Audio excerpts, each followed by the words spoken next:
In this video, I will be showing you how to install Microsoft Teams on Mac. So let's get started. First thing, just search for Teams.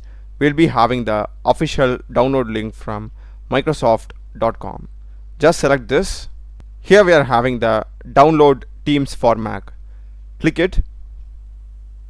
The download will be getting started. It is around 330 MB in size, so just be patient. Once the download is complete, just open it. We will be getting the Teams installer. Click on continue. This is fine. Just click on continue. This will take around 1.15 GB of the space. I will just click on install and just enter your Apple password, and the installation process will begin. You can simply click allow to this. Just click on close here.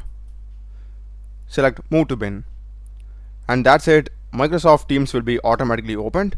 You can just even go to apps and you'll be having it, and just click on sign in, or if you want to join a meeting, you can just give the meeting ID and the passcode. This is how it looks after you sign in with your account. That's the video, guys. Do check the playlist of my channel. Done a lot of videos in programming and AI tools. Subscribe me. Thanks for watching.